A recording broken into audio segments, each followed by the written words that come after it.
ফিলিস্তিনের ওপর ইসরায়েলের বর্বর অত্যাচারের খবরে অস্থির গোটা বিশ্ব। আর সেই অত্যাচারী ইসরায়েলি ইউএফা নেশনস লিগে বেলজিয়ামকে হারিয়ে চমক দেখিয়েছে। যদিও এতে কোনো লাভ হয়নি দেশটির। এশিয়ায় অবস্থিত হয়েও আন্তর্জাতিক ও ক্লাব পর্যায়ের ফুটবলে ইসরায়েল ইউরোপিয়ান অঞ্চলের দেশ হিসেবে অংশ নিয়ে থাকে, যার কারণে ফুটবলের ময়দানে অনেক আগে থেকেই বিতর্কিত এই দল।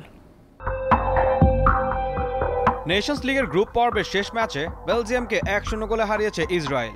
2018 সালের সেমিফাইনালিস্টদের বিপক্ষে এমন জয়ের পর আলোচনার কেন্দ্রে এখন নেতানিয়াহুর দেশটি। বিতর্কিতভাবে 1954 সাল থেকে খেলা শুরু করলেও আরব লীগ ইসরায়েলকে বয়কট করলে আরব দেশগুলো তাদের বিপক্ষে খেলতে অস্বীকৃতি জানায়। কোনো ম্যাচ না খেলে 1958 বিশ্বকাপের জন্য মনোনীত হয় দেশটি।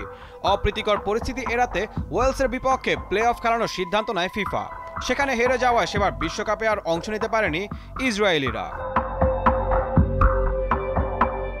1964 সালে এএফসি এশিয়ান কাপে চ্যাম্পিয়ন হয় দেশটি। এটি আন্তর্জাতিক পর্যায়ে বিতর্কিত দেশটির একমাত্র সাফল্য। যদিও সে আসরে 16টি দেশের মধ্যে 11টি দেশই অংশ নিতে অস্বীকৃতি জানিয়েছিল।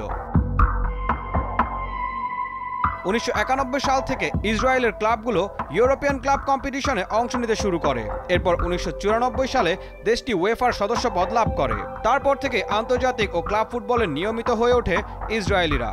তবে তাদের সাথে অনেক দেশই খেলা বাতিল করেছে, যার মধ্যে আছে বর্তমান বিশ্ব চ্যাম্পিয়ন আর্জেন্টিনা। 2018 সালে জেরুজালেমে প্রীতি ম্যাচটিও বাতিল করে তারা। এছাড়াও সাম্প্রতিক সময় দলটির সাথে খেলা নিয়ে বিভিন্ন দেশের মধ্যে দেখা গেছে প্রতিক্রিয়া। ফিলিস্তিনের উপর হামলার পর থেকে গেল 1 বছর নিজেদের হোম ম্যাচগুলো তারা খেলেছে হাঙ্গেরিতে। অ্যাওয়ে ম্যাচ খেলতে গেলে সেখানে ফিলিস্তিন সমর্থকদের তোপের মুখে পড়তে হয় তাদের।